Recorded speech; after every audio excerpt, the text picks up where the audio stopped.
Hello नमस्कार साथियों, जैसा कि बच्चा आपको पार्ट 1 में मैंने पढ़ा दिया था कि यूएनओ है क्या, किस तरीके से स्थापना हुई और उसका क्या मामला चलता है और कौन कौन से अंग है, उसके क्या क्या काम है, ये सारी चीजें मैंने आपको बता दी थी।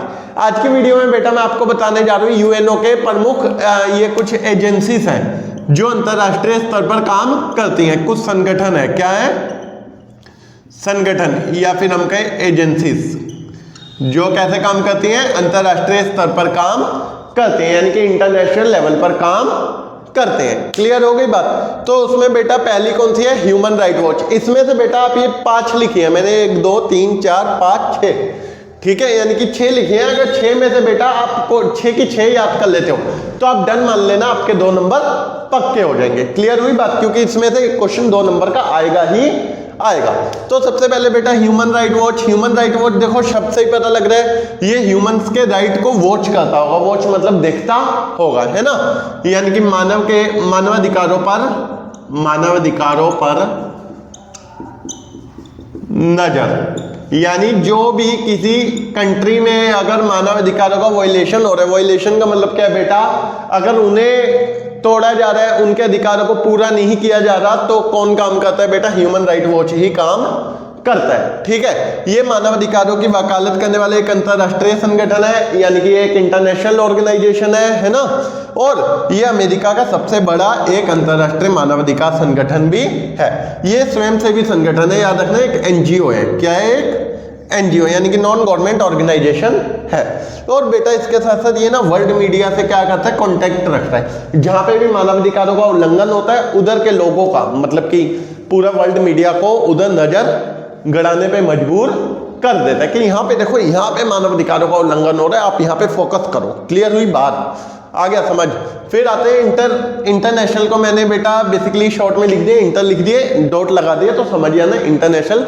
ठीक है, ये ऑब्जर्वेशन होता है, आपने नोट मेकिंग में पढ़ा होगा। तो इंटरनेशनल एटॉमिक एनर्जी एजेंसी, इसकी स्थापना बेटा बेसिकली 1957 में हुई थी। कब हुई थी, 1957। और ये परमाणु ऊर्जा, इसका मतलब मुख्य लक्ष्य क्या है बेटा, जो परमाणु हथियार होते हैं ना, यानी कि जो परमाणु ऊर्जा है उसका कैसे इस्तेमाल किया जाए, शांतिपूर्ण इस्तेमाल किया जाए, उस चीज पर बल देता है। ठीक है, और इसका मानना है कि जो परमाणु हथियार है उसका युद्धों में इस्तेमाल नहीं करना चाहिए, यानी कि वॉर्स में इसका इस्तेमाल नहीं करना चाहिए। ये किसका मानना है बेटा, इंटरनेशनल एटॉमिक एनर्जी एजेंसी का। क्लियर।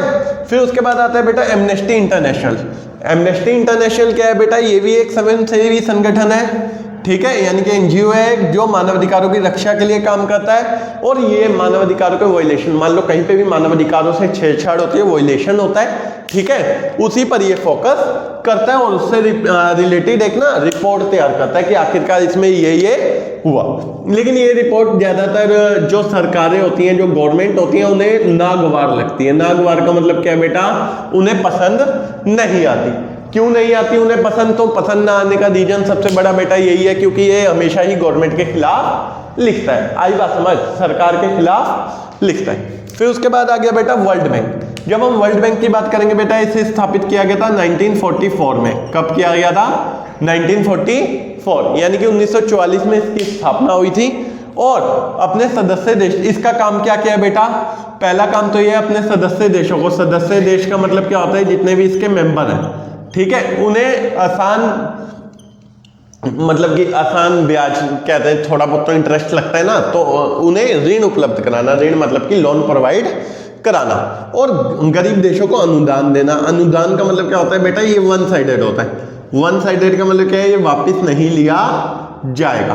क्लियर हुई बात। और इसके सदस्य संख्या कितनी है बेटा, वर्तमान में 189 है।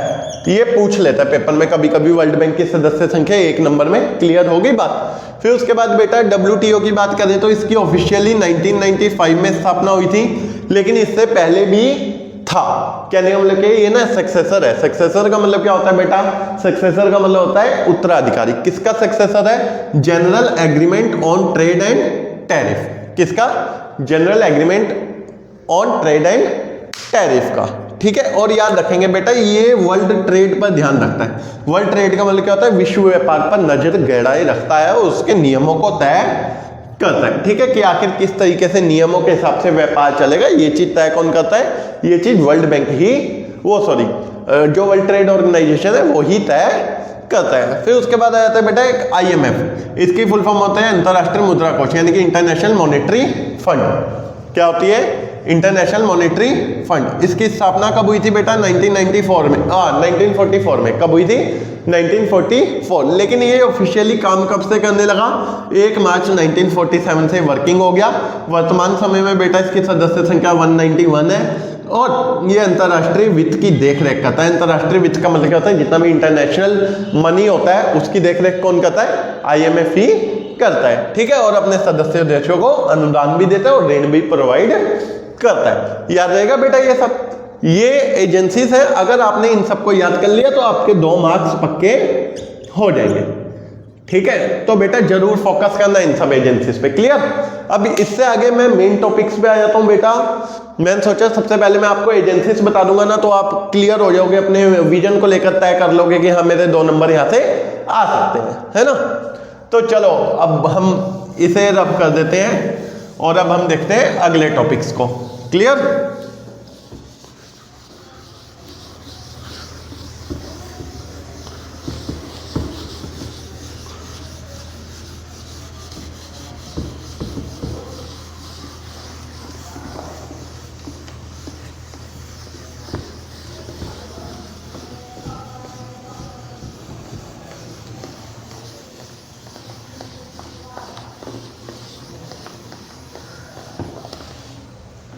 हमारा अगले टॉपिक्स क्या है बेटा, तो सबसे पहले हम देख लेते हैं 1991 के बाद। 1991 के बाद दुनिया में क्या क्या बदलाव आए, दुनिया में आए बदलाव, ठीक है, यानी विश्व किस तरीके से बदलने लगा। कब के बाद, 1991 के बाद। क्लियर हुई बात। तो देखो बच्चा, सबसे पहले तो हमें देखना होगा 1991 के बाद आप सब जानते हैं कि एक जो शीत युद्ध चल रहा था, शीत युद्ध चल रहा था, वो क्या हो गया, शीत युद्ध खत्म हो गया। शीत युद्ध खत्म हो गया, यानी कि जो कोल्ड वॉर चल रहा था वो क्या हो गया, खत्म हो गया। अब जो कोल्ड वॉर था बेटा, कोल्ड वॉर बेसिकली क्या चल रहा था, आप एक चीज को याद रखेंगे, ये चल रहा था USA यानी कि अमेरिका एंड USSR यानी कि सोवियत यूनियन के बीच। किस किस के बीच, अमेरिका और सोवियत संघ के बीच ये चल रहा था शीत युद्ध। ये समाप्त हो गया। ये समाप्त होते ही एक बड़ी आर्थिक शक्ति, ठीक है, बड़ी आर्थिक शक्ति यानी कि जो थी कौन थी, सोवियत संघ। कौन थी, सोवियत संघ। तो ये जो बड़ी आर्थिक शक्ति सोवियत संघ थी वो क्या हो गई, समाप्त हो गई। अब ये बड़ी आर्थिक शक्ति सोवियत संघ समाप्त हो गई, तो सोवियत संघ के समाप्त होते ही बेटा एक शक्ति बची इस विश्व में, जो थी कौन थी, अमेरिका। कौन सी बची, अमेरिका। अब अमेरिका ने पूरे विश्व में बेटा अपना दबदबा बना लिया, अपना प्रभाव बना लिया। क्लियर हुई बात। अब अमेरिका यहाँ से अपना प्रभाव बना के बैठा हुआ है, एकमात्र शक्ति बचा है दुनिया में, तो ये कहीं ना कहीं UNO को भी इफेक्ट करेगा, नहीं करेगा, जी बिल्कुल करेगा। क्लियर हो गई बात। फिर उसके बाद अगर हम देखें बेटा, तो उसके बाद हमें समझ जानना चाहिए क्या, कि यहाँ से तो UNO का मामला सेट हो गया, ठीक है, और UNO का मामला सेट होने के साथ साथ हम एक और चीज देख लेते हैं, फोकस कर लेते हैं कि अमेरिका का दबदबा कायम होने लगा। और अमेरिका के दबदबे के साथ साथ क्या होने लगा बेटा, अमेरिका के दबदबे के साथ जो विश्व था वो बहुध्रुवीय बनने लगा धीरे धीरे। बहुध्रुवीय का मतलब क्या है, बहुत सारे ध्रुव उभर कर सामने आने लगे, यानी कि जो बाइपोलर था वो क्या होने लग गया, मल्टीपोलर। मल्टीपोलर, पहले बाइपोलर था, फिर सिंगल पोलर हुआ, फिर धीरे धीरे मल्टीपोलर होने लगा, यानी कि विश्व स्तर पर कई सारी शक्तियां उभर कर सामने आने लगी, ठीक है। और उसके साथ साथ बेटा आप एक और चीज याद रखेंगे क्या, कि ये वो टाइम शुरू हो गया जब देशों में पूंजीवाद का प्रभाव बढ़ने लगा। किसका, पूंजीवाद का प्रभाव बढ़ने लगा। और एशिया जो था, एशिया की जो बेसिकली इकोनॉमी थी वो भी अप्रत्याशित रूप से डेवलप होने लगी, खास करके एशिया में भारत और चीन बड़ी शक्ति बनकर उभरने लगे। ये सारे पॉइंट है बेटा जो 1991 के बाद के चेंजेस हमें देखने को मिलते हैं। क्लियर हो गई बात। अब इसमें बेटा एक चीज आती है, हमें ना 1992 की बात देख लेनी थी। 1992 यूएनओ में एक प्रस्ताव रखा गया, यूएनओ में एक प्रस्ताव पेश हुआ, प्रस्ताव पेश हुआ जिसकी मुख्य 3 शिकायतें थी। कितनी शिकायतें थी? 3 शिकायतें थी। आखिर वो 3 शिकायतें कौन कौन सी थी? ठीक है, जो ये प्रस्ताव पेश हुआ उसकी 3 मुख्य शिकायतें कौन कौन सी थी, ये चीज भी हमें देख लेनी चाहिए। क्लियर हुई बात? तो याद रखेंगे बेटा, इसमें ये क्वेश्चन पेपर में पक्का है, आता है। ठीक है, तो बच्चे इस क्वेश्चन को बिल्कुल नहीं छोड़ेंगे, कई बार का रिपीटेड क्वेश्चन है। ठीक है, ये जो शिकायतें थी बेटा वो सुरक्षा परिषद से संबंधित थी। किससे? सुरक्षा परिषद। सुरक्षा परिषद का मतलब क्या होता है बेटा? Security council. क्या होता है? सिक्योरिटी। चलो एस को हम पूरा ही लिख देते हैं,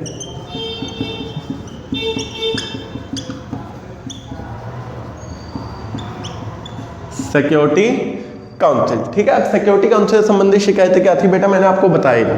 इसमें टोटल 15 मेंबर है। टोटल मेंबर कितने हैं? 15। ठीक है, जिसमें 5 और 10 है। 5 क्या है? परमानेंट। 5 क्या है? परमानेंट। और 10 क्या है? Non permanent. बताया था, नॉन परमानेंट। नॉन परमानेंट का मतलब क्या है बेटा? 5 जो है वो परमानेंट। परमानेंट का मतलब यहाँ पे हो गया कि वो स्थायी है। स्थायी का मतलब क्या है? उन्हें हटाया नहीं जा सकता है ना। और उनके पास वीटो पावर भी है, जिसे मैंने याद करने का तरीका भी बताया था। फैब्रिक बताया था ना। फैब्रिक से मैंने क्या बताया था? फ्रांस, अमेरिका, ब्रिटेन, रशिया और चाइना। ये मैंने आपको तरीका बता दिया था। अब जब मैंने ये तरीका आपको बता दिया था तो इसके साथ आपको एक चीज समझ आ जानी चाहिए कि ये 5 क्या कर रहे होंगे? अपना दबाव बना रहे होंगे, प्रेशराइज कर रहे होंगे। तो पहली शिकायत क्या थी तीनों में से? पहली शिकायत ये थी कि जो सुरक्षा परिषद है वो राजनीतिक वास्तविकताओं की नुमाइंदगी नहीं करता।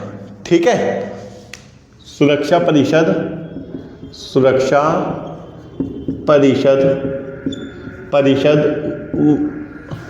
यहां से मैं इसे थोड़ा सा मिटा देता हूं। वास्तविकताओं की नुमाइंदगी नहीं करता। वास्तविकताओं की नुमाइंदगी नहीं करता। वास्तविकताओं की नुमाइंदगी ना करने का मतलब क्या है? कि सुरक्षा परिषद रियलिटीज को नहीं देखता, बल्कि रियलिटीज के अलावा काम करता है ना। दूसरी शिकायत थी सुरक्षा परिषद में 5 देशों का दबदबा काम करता है। दबदबा है, यानी कि 5 ही देशों का प्रभाव दिखाई देता है। 2 शिकायतें क्लियर। अब जो तीसरी शिकायत देखने को मिलती है बेटा, तीसरी शिकायत क्या देखने को मिलती है? तीसरी शिकायत है बराबर का प्रतिनिधित्व ना होना। बराबर का प्रतिनिधित्व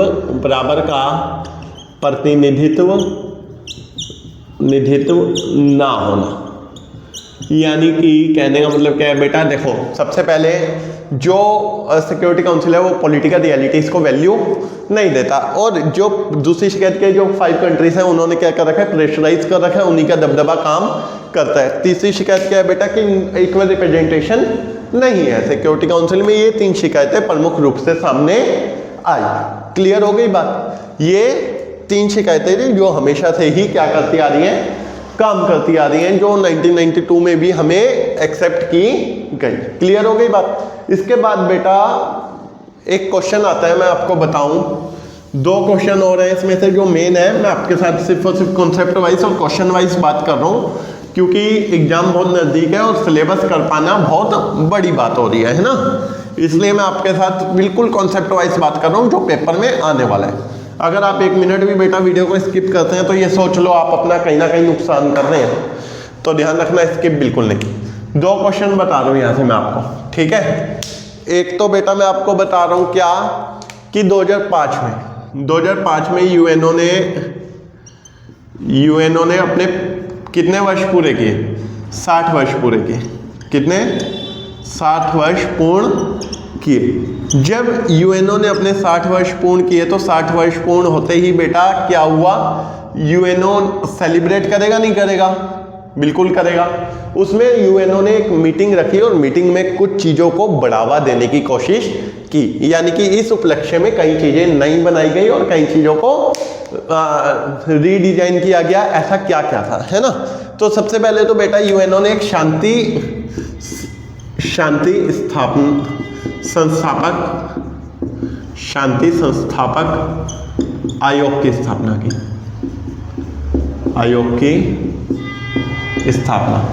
शांति संस्थापक आयोग का मतलब कि एक ऐसे आयोग बनाने की कोशिश की जो शांति को स्थापित करने की कोशिश करे, है ना? एक फिर बनाने की कोशिश की बेटा मानवाधिकार परिषद। मानवाधिकार परिषद किसके लिए बेटा? ये 2006 में बनी थी। कब बनी थी? 2006। किसके लिए? ताकि मानवाधिकारों की रक्षा की जा सके। इसका टारगेट ये था, अगर किसी भी देश में, सभी देशों पर नजर रखना, अगर किसी भी देश में मानवाधिकारों का वायलेशन होता है, मानवाधिकारों का हनन होता है, तो उस देश पर कार्यवाही करना और उस देश की मदद करना ताकि उससे बचाया जा सके। ठीक है। एक अंतरराष्ट्रीय लोकतंत्र कोष बनाया गया ताकि सभी देशों में लोकतंत्र की स्थापना की जा सके। अंतरराष्ट्रीय लोकतंत्र कोष यानी कि इंटरनेशनल डेमोक्रेटिक फंड, ताकि हम क्या कर सके, हर एक देश में लोकतंत्र की स्थापना कर सके। उसके साथ साथ बेटा और क्या बनाया गया? उसी के साथ साथ सहस्त्राब्दी लक्ष्य तय किया गया। सहस्त्राब्दी लक्ष्य का मतलब क्या है बेटा? सहस्त्राब्दी लक्ष्य का मतलब है एक ऐसा लक्ष्य तय किया गया कि आने वाले 1000 साल तक हम क्या क्या करने वाले हैं। ये लक्ष्य भी तय हो गया कब? 2005 में। क्लियर हो गई बात बेटा? ये सब किस ऑप्शन पर हुआ? जब 60 वर्ष पूरे कर लिए। किसने? यूएनओ ने। क्लियर? अब उसके बाद बेटा एक क्वेश्चन आता है, हम भारतीय हैं, वी आर इंडियन। भारतीय होने के नाते देखो यूएनओ क्या करता है, कुछ बेसिक वो लगाता है, क्या कहते हैं उसे, सिंपल लैंग्वेज में आपको बताऊं, क्राइटेरिया, कि अगर आपको सिक्योरिटी काउंसिल का परमानेंट मेंबर बनना है तो उसके लिए क्राइटेरिया फॉलो करना होगा, है ना? अगर आप सिक्योरिटी काउंसिल का परमानेंट मेंबर बनना चाहते हो, क्या बनना चाहते हो? परमानेंट मेंबर बनना चाहते हो तो आपको एक क्राइटेरिया फॉलो करना होगा। तो आप भारतीय होने के नाते बताइए, क्या भारत यूएनओ का सदस्य बनने के, मतलब जो सिक्योरिटी काउंसिल है उसके सदस्य बनने की सारी शर्तें पूरी करता है?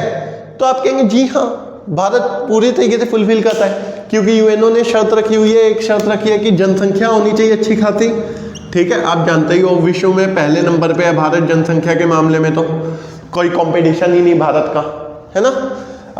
विश्व का 1/5वां भाग हमारे इंडिया में ही रहता है। ठीक है, एक शर्त रखी हुई है कि जी डेमोक्रेटिक हो, लोकतंत्र हो, तो विश्व का सबसे बड़ा लोकतंत्र हमारा भारत ही है। ठीक है, फिर उसके बाद शर्त रखी हुई है जी मानवाधिकारों का सम्मान करता हो, हमारे देश में पूर्ण रूप से मानवाधिकारों का सम्मान होता है। विश्व विविधताओं की नुमाइंदगी करता हो, विश्व विविधताओं की नुमाइंदगी, आपको पता है सबसे ज्यादा विविधताओं वाला देश हमारा भारत ही है। ठीक है, नुमाइंदगी। फिर उसके बाद बेटा यूएनओ के बजट में कंट्रीब्यूशन करता हो, यूएनओ बजट में कंट्रीब्यूशन, भारत अच्छा खासा कंट्रीब्यूशन करता है। ठीक है, एक बड़ी अर्थव्यवस्था होना चाहिए, एक बड़ी अर्थव्यवस्था होना चाहिए, भारत एक बहुत बड़ी अर्थव्यवस्था है। ठीक है, आप जानते हैं कि विश्व में 30वें नंबर की अर्थव्यवस्था हमारा भारत ही है। ठीक है, फिर उसके बाद बेटा शर्त रखी गई है क्या, कि आर्मी पावरफुल होनी चाहिए। भारत से ज़्यादा पावरफुल आर्मी किसकी होगी भैया? अब टेक्नोलॉजी के मामले में जरूर हम थोड़ा पीछे रह जाते हैं, लेकिन हाँ हमारी फोर्स बहुत अच्छी है हमारी, है ना? क्लियर हो गई बात? ये सारी शर्तें आप बता दोगे जी सर हमारा भारत तो सारी शर्तें पूरी करता है। फिर क्वेश्चन अगर पुट अप कर दें, जो अगर भारत सारी शर्तें पूरी करता है तो भारत को सिक्योरिटी काउंसिल का हिस्सा क्यों नहीं बनाया जाता, परमानेंट मेंबर क्यों नहीं बनाया जाता? क्योंकि बेटा अगर भारत को परमानेंट मेंबर बना दिया गया तो दूसरे देश भी पूर्ण रूप से डिमांड करने लगेंगे जी हमें भी परमानेंट मेंबर बनाया जाए, क्योंकि ऐसे कई सारे देश हैं जो बड़ी इकोनॉमी है ना, तो वो अभी परमानेंट मेंबर की संख्या बढ़ाना ही नहीं चाहते, क्योंकि 5 ने दबदबा बना रखा है। चाइना तो जब जब वीटो का इस्तेमाल करता है हमेशा ही भारत के खिलाफ करता है ना? अब एक क्वेश्चन अगर मैं पूछ लूं बेटा, ये जो निषेधाधिकार है या जो वीटो पावर है इसे खत्म क्यों नहीं कर दिया जाता? देखो मैं सिंपल सा एग्जांपल बताता हूँ। मान लो मैं हूँ, मेरे 4 बेटे हैं, ठीक है, एक डॉक्टर है, ठीक है, बाकी 3 कोई खास कमाते नहीं है, ठीक है, चलो एक डॉक्टर है, एक इंजीनियर है, बाकी 2 नॉर्मल है। अब जब मैं चारों को इक्वल राइट दे दूंगा तो क्या डॉक्टर इंजीनियर मेरे पे ध्यान देंगे? वो कहेंगे ना मैं ज्यादा कमा के ला रहा हूं तो मेरे को थोड़ा ज्यादा अटेंशन मिलना चाहिए, यानी कि डर रहता है। अगर ये 5 देश यूएनओ के बजट में कंट्रीब्यूट करना बंद कर देंगे ना तो यूएनओ पूर्ण रूप से डैमेज हो जाएगा। क्लियर हुई बात? इसलिए अगर इनसे जैसे ही वीटो खत्म की गई, वीटो खत्म करते ही ये तो भैया उससे बाहर ही होना पसंद करेंगे और यूएनओ खत्म हो सकता है। क्लियर हुई बात? इसलिए वीटो को बनाए रखा जाए। अगर वीडियो बेटा पसंद आई हो तो जल्दी से चैनल को सब्सक्राइब कर दें, वीडियो को लाइक कर दें, शेयर कर दें। जय हिंद, जय भारत।